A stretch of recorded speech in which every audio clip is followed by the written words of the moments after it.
¿Ha entrado la muerte como intrusa en tu hogar, ignorando las cerraduras de tus puertas y ventanas, arrebatando a un ser querido y dejando un asiento vacío?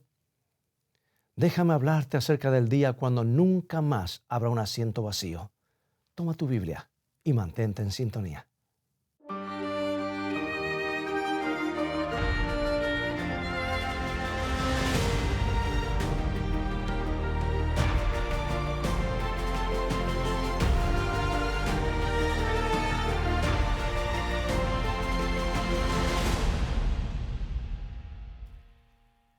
Todo el cielo estaba observando, estaban mirando, los habitantes de otros mundos estaban observando. No necesitaban telescopios. Con una visión perfecta miraban a través de la inmensidad del espacio, a través de los pasillos saturados de estrellas, más allá de las innumerables galaxias. Fijaban sus ojos en un pequeño y aparentemente insignificante planeta. El foco de su atención era una tumba en un jardín. En esa tumba labrada en la roca que traía sus corazones, yacía el Hijo de Dios. Aquel en quien estaba la vida original, no derivada, descansaba ahora en la tumba. No sin causa había un extraño e indescriptible vacío en el universo de Dios. Ya había pasado una noche solitaria, como suelen ser las noches, y los primeros rayos del sol comenzaban a brillar sobre uno de los más extraños días en toda la historia, porque Jerusalén era el epicentro de la acción ese fin de semana. Parecía que en cada labio estaban los extraños acontecimientos del día anterior. Pequeños grupos de personas los repetían unos a otros, vez tras vez, preguntándose qué significaba. Los enemigos de Jesús de Nazaret finalmente habían logrado crucificarlo. Pero no había sido una ejecución común. Toda la naturaleza había protestado su muerte. El sol se había negado a brillar, dejando al Gólgota en una terrible oscuridad que golpeó el corazón de cada participante que observaba la cruz. Las burlas y las maldiciones habían sido silenciadas por un terror indecible. Pero la penumbra se había levantado de allí y había descendido sobre la ciudad. Una luz había circundado la cruz.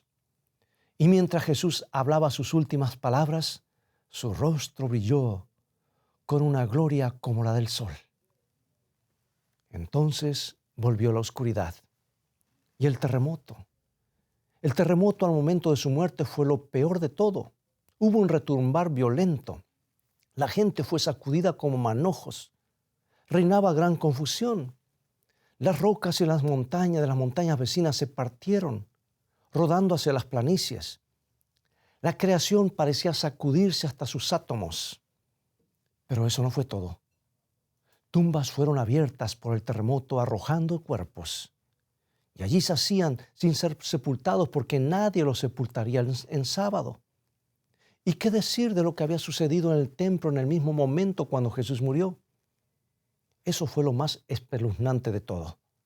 El gran velo, los gigantescos cortinajes que ocultaban el lugar santísimo de la vista del pueblo, habían sido rasgados de arriba abajo por una mano invisible.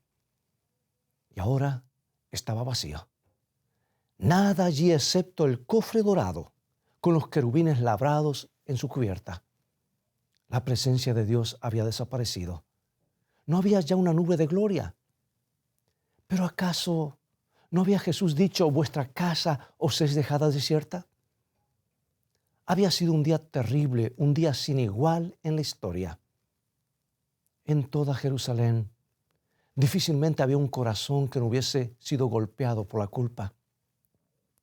Muchos, mientras la tierra temblaba y las rocas caían, huyeron del Gólgota, golpeando sus pechos, tambaleando y cayendo. Aquellos que se habían burlado de Jesús mientras moría, ahora estaban invadidos de un espantoso terror. Terror de que la misma tierra se abriese para tragarlos. En la multitud había muchos que se habían unido al alocado clamor de «¡Crucifícale!». Y ahora se preguntaban, ¿por qué? Jesús no había hecho nada malo.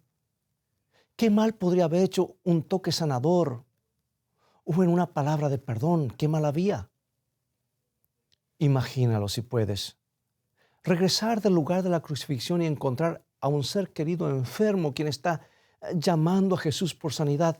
Piensa en la agonía de tener que decirle, lo crucificamos hoy, hijo, hoy lo hicimos. Caifás había pasado una noche agitada. La dulce venganza que él esperaba con la ejecución de Jesús no se había materializado. Los enemigos de Jesús lo odiaban igual que antes, pero no sintieron satisfacción en su muerte.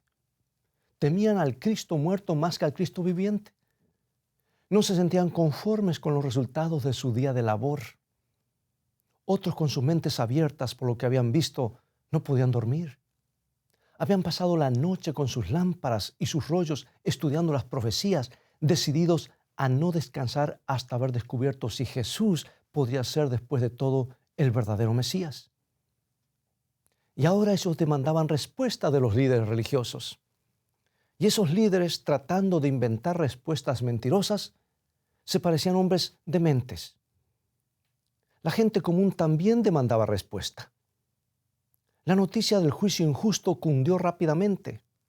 ¿Por qué los detalles eran guardados tan en privado? ¿Qué había hecho Jesús para merecer una muerte tan cruel? ¿O siquiera la muerte? ¿Por qué habían crucificado al sanador? El sanador nunca había estado en tanta demanda como aquel día. Un gran número de peregrinos estaba en Jerusalén porque era el día cumbre en el calendario religioso. La gente había traído a sus enfermos y sufrientes a las puertas del templo preguntando, ¿dónde está Jesús de Nazaret? Muchos habían viajado largas distancias para encontrar a aquel que siempre sanaba al enfermo y que aún resucitaba al muerto. Por todas partes cundía el clamor, queremos al sanador, queremos al sanador.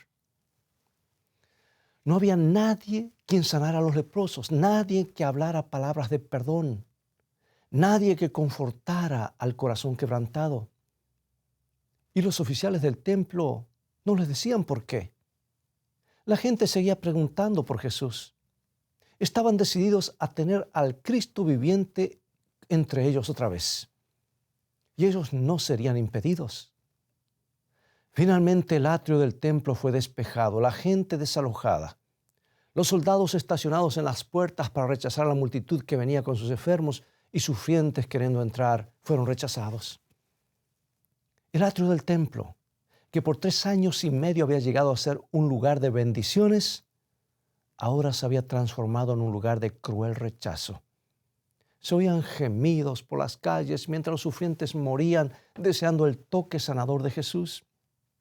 Sí, había un vacío en el universo. Y había un gran vacío en Jerusalén que no podía ser descrito. Era como si la muerte hubiese dejado una silla vacía en millones de hogares. Porque el mismo sanador yacía descansando, sus brazos cruzados sobre el pecho en la tumba de José. Finalmente cayó la noche, poniendo fin a ese extraño y confuso día. Todavía Jesús descansaba. Y el cielo observaba, ahora con creciente anticipación, porque el cielo sabía algo que la tierra no sabía. Otros mundos contemplaban interesados. Pero aquí, en este pequeño planeta, solo la guardia romana estaba vigilando, no porque les importara a aquellos endurecidos soldados, sino porque ellos temían por sus vidas y se dormían. A los discípulos de Jesús sí les importaba, de una extraña manera, por supuesto, temerosa y sin esperanza. Ellos pensaron que era el fin del cristianismo. Ellos debían haber estado velando al lado de esa tumba solitaria a la espera del mayor milagro alguna vez prometido al hombre. Pero estaban ahora escondidos en un aposento alto, encerrados por temor a los enemigos. Yo creo, amigos, que si Jesús hubiese tenido un perrito, una mascota, aquel fiel acompañante habría estado allí, rascando aquí y allá esa gran piedra que había sido rodada a la entrada de ese extraño lugar, donde los hombres habían llevado a su amo.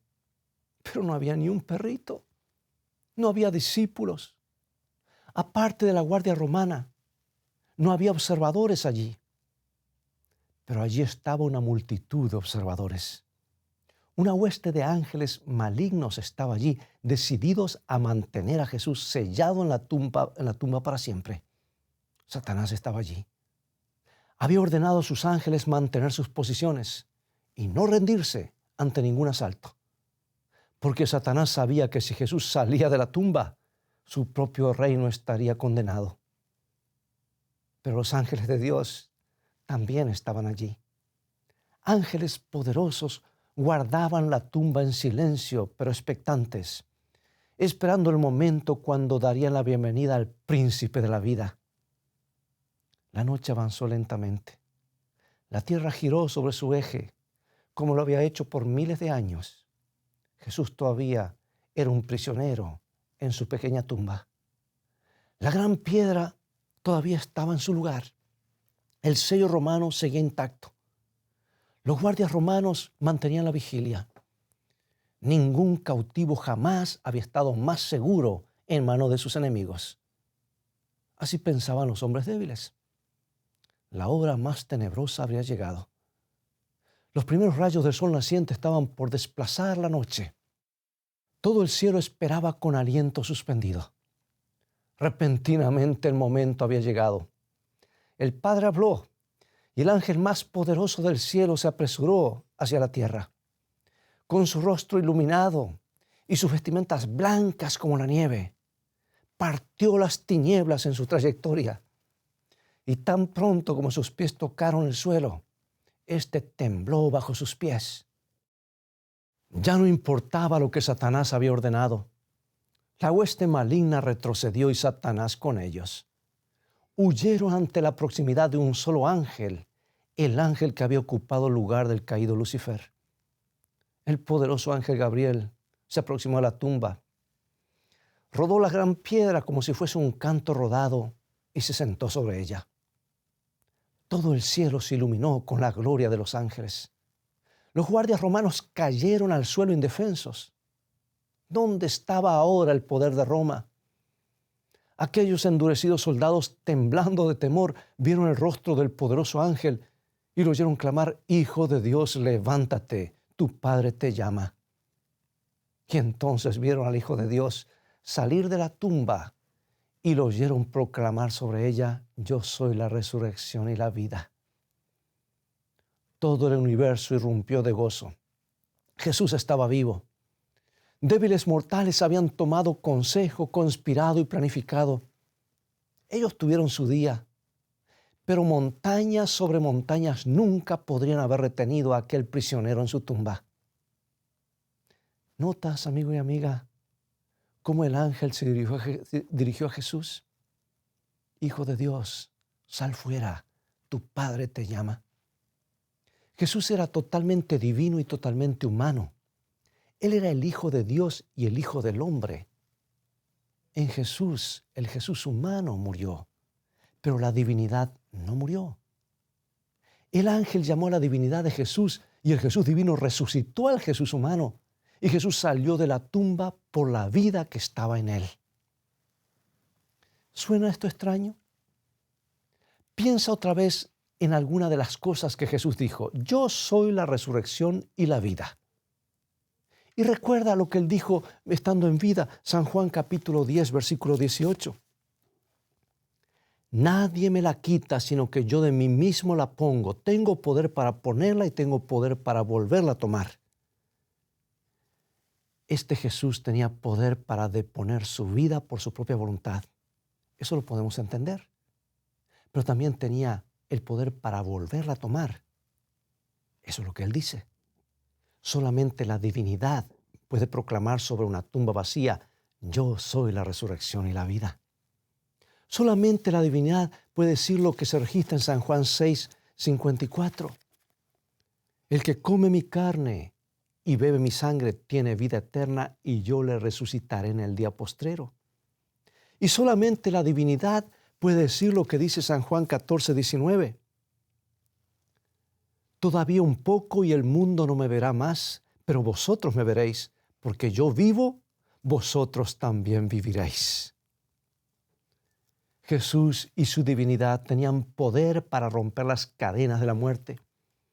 Y su resurrección no solamente era la prueba de su divinidad, sino que también era una demostración de su promesa de resucitar a nuestros seres amados.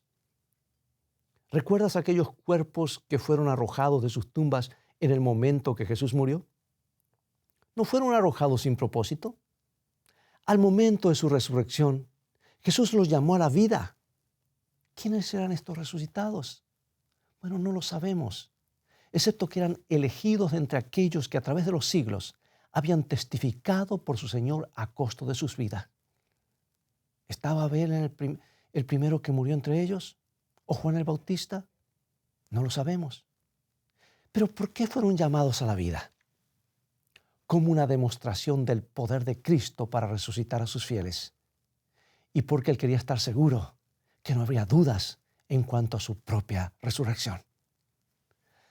La guardia romana, tambaleando como hombres ciegos, con sus rostros pálidos como la muerte, se dirigieron a la ciudad, compartiendo su historia espectacular con los que encontraban por el camino. Estaban tan atemorizados que no podían decir otra cosa que la verdad. Pero entonces los enemigos de Jesús los sobornaron a que dijesen que sus discípulos habían robado su cuerpo. Pero mientras ellos esparcían esta mentira comprada, los resucitados también iban en camino a la ciudad con la verdadera historia de la resurrección, siendo ellos mismos una evidencia. Imagina, si puedes, ¿qué habría sido repentinamente encontrarse con un gigante de los días de Noé, con tal vez 4 metros de altura? Causaría una impresión, ¿verdad?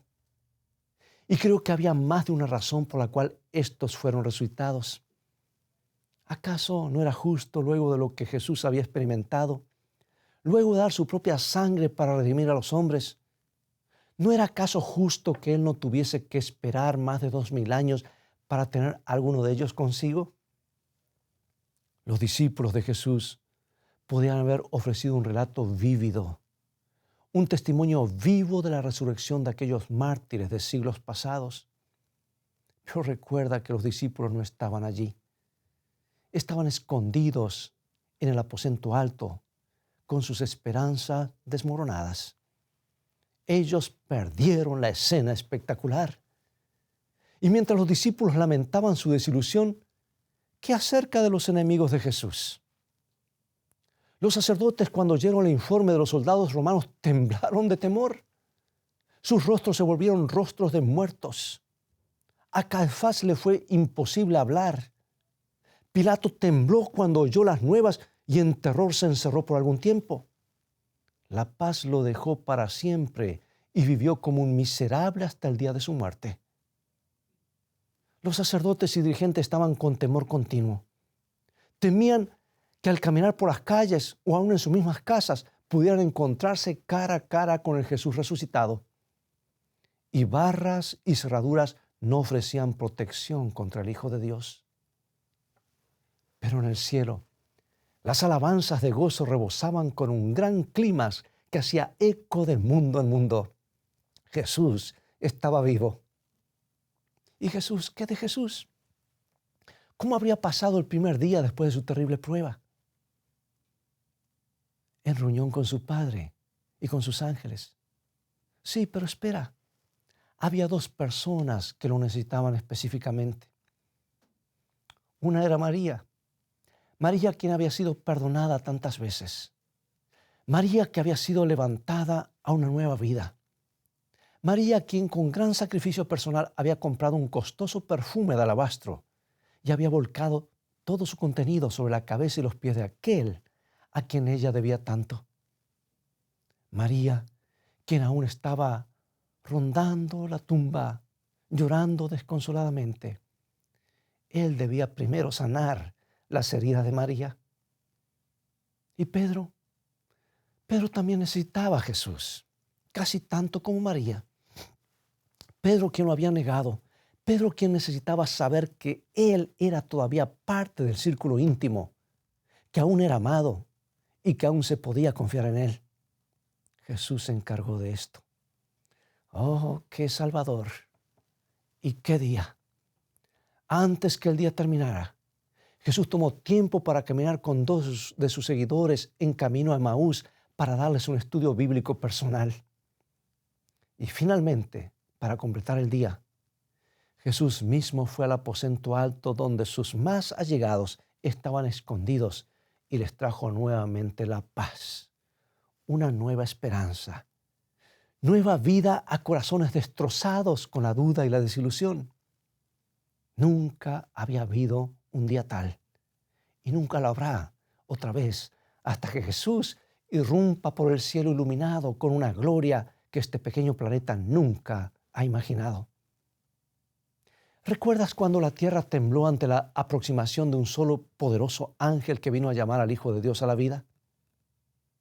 Entonces piensa, si puedes, cómo este planeta rebelde temblará ante la llegada de cada ángel del cielo, decenas de miles de millones.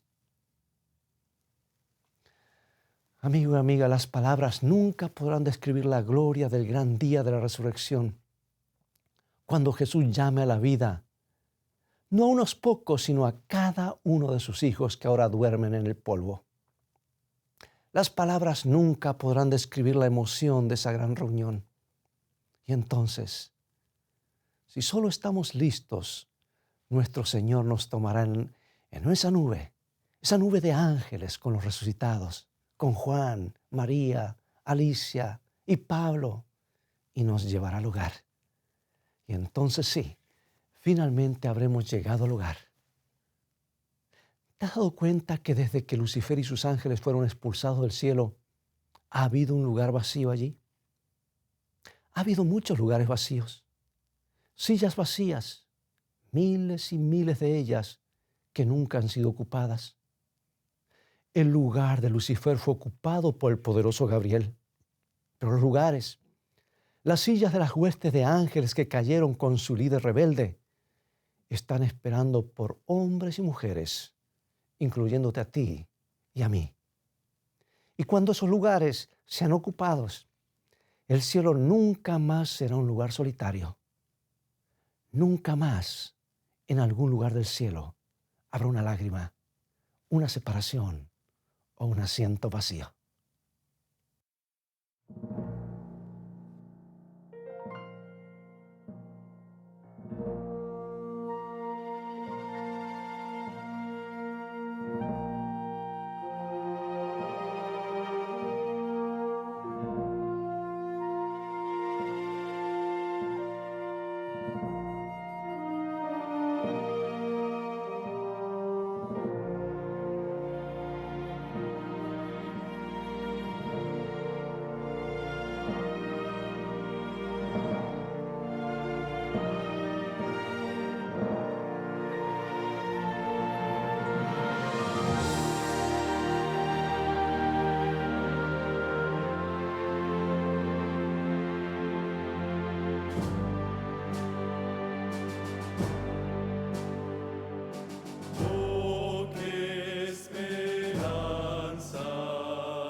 Acompáñame en oración.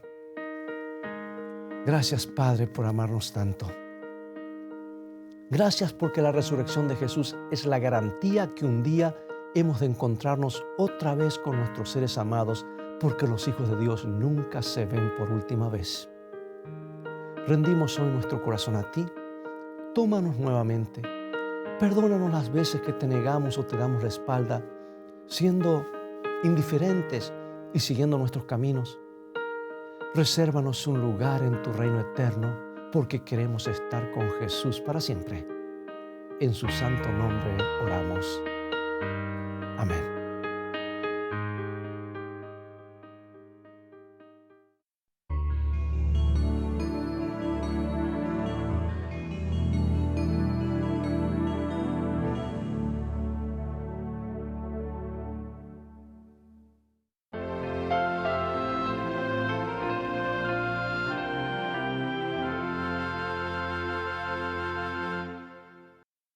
Amigos, ha llegado el momento de despedirnos. Que la paz de Dios reine en tu corazón y que el Todopoderoso te sostenga frente a esa lucha por la cual estás pasando.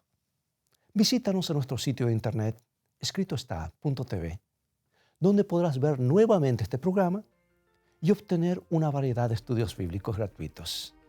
Dios te bendiga y recuerda, escrito está, no solo de pan vivirá el hombre, sino de toda palabra que sale de la boca de Dios.